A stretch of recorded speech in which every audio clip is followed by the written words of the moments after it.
राम नाम जिन चीन्हिया, झीना पिंजर तास, नैन न आवे नींदरी, अंग न जामे मास। साहेब इस साखी में कह रहे हैं, राम नाम जिन चीन्हिया, जिन लोगों ने राम नाम को समझा, राम नाम जिस तत्व का है उसको तत्वतः जाना।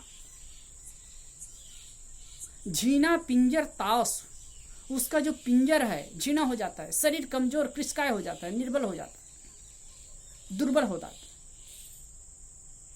नैन न आवे नींदरी, आंख में नींद नहीं आती है, और अंग न जामे मांस, और शरीर में मांस भी नहीं लगता है। शब्दशः अर्थ करें तो फिर अद्भुत हो जाएगा, अनर्थ हो जाएगा कि राम नाम को जो चीन लिया वो एकदम कृशकाय हो जाता है, दुर्बल हो जाता है, उसके आंख में नींद नहीं आती है और शरीर में मांस भी नहीं लगता है। वास्तव में साहेब जो कह रहे हैं इसमें शाब्दिक नहीं लाक्षणिक अर्थ है। राम नाम जिन चिन्हिया, जिन लोगों ने राम नाम जिस तत्व का है, मतलब आत्म तत्व के रहस्य को समझ लिया। यह बात तो समझना होगा कि कबीर साहेब कोई बाहरी राम की बात नहीं करते, दशरथ पुत्र राम की बात नहीं करते। कबीर साहेब आत्म स्वरूप राम की बात करते हैं। कहा है ना, घट घट मेरा साइया सुनी सेज न कोई, हृदय बसे तही राम न जाना, दिल मा खोज दिलही मा खोजो, यह करीमा रामा। जो दिल में बसता है उस राम तत्व की बात करते हैं।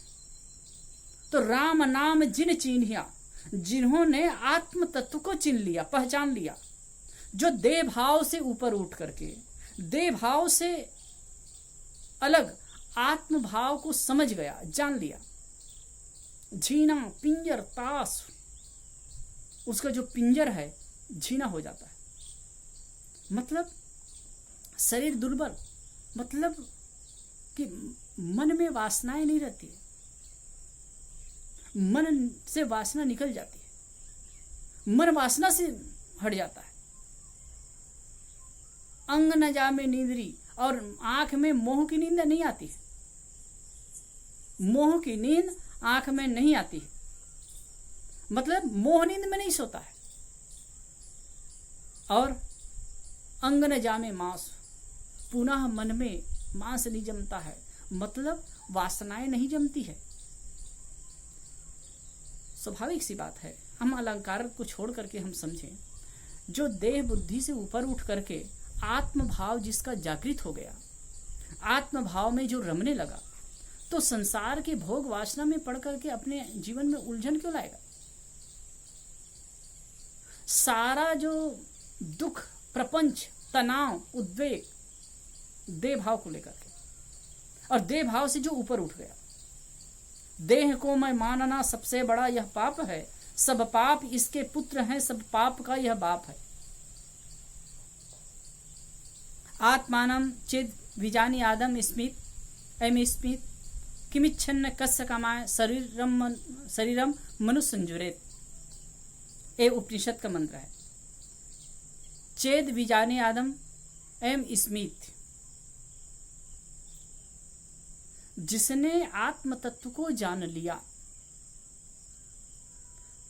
मैं आत्मा हूं, इस चीज को जान लिया, तो वो फिर किस कामना से, किस प्रलोभन से अपने पीछे जन्म मरण का बुखार चढ़ाएगा। शरीरम अनुसंजरे, शरीर के पीछे वो पागल होगा, भोगों के पीछे पागल होगा। जिन्होंने इस तत्व को तत्वतः जाना, जिसने आत्म तत्व को समझ लिया, वो फिर मोह जाल में क्यों पड़ेगा, वो संसार की उलझन में क्यों पड़ेगा। हमारे जितने जितने आत्म भाव जागृत होता जाता है, जिस क्षण हम आत्म भाव में होते हैं, उस समय में देह भाव हमारा टूटता है, मोह भाव टूटता है, हम संसार के और शारीरिक प्रपंचों से ऊपर होते हैं, और जहां जहां हमारा देह भाव परिपुष्ट होता है, वहां वहां हम उलझते जाते हैं। ये साहिब एकदम उच्च आत्म स्थिति की बात कर रहे हैं। राम नाम जिन चीन्हिया, जिन्होंने राम नाम तत्व को चिन्ह लिया, जान लिया, आत्म तत्व को परख लिया। झीना पिंजर ताश, उनका जो वासना शरीर है एकदम झीना हो जाता है, वासना क्षीण हो जाती है। नैन न आवे नींदरी, और आंख में मन में मोह की नींद नहीं आती है। मोह नींद में नहीं हो सोता वो। मोह निशा सब सोवन हारा, देखई स्वप्न अनेक प्रकारा। जो जग जांगहि जामन जोगी, परमारथ पर पंच वियोगी। मोह निशा सब सोवन हारा, गोस्वामी जी कहते हैं मोह निशा में संसार के लोग सोए हैं। देखें स्वप्न अनेक प्रकारा, और अनेक प्रकार के स्वप्न देखते हैं। जो जग जागहि जामन जोगी, जो जग जागहि जामन जोगी, जिसमें संसार के लोग जागते हैं जोगी सोता है, और जिसमें संसार के लोग सोते हैं उसमें जोगी जागता है। मतलब संसार की मोह ममता में पड़े रहते हैं, उसमें जोगी सो जाता है, उससे निष्प्रिय होता है। और आत्म तत्व के विषय में संसार के लोग सोते हैं, उसमें जोगी जागता है।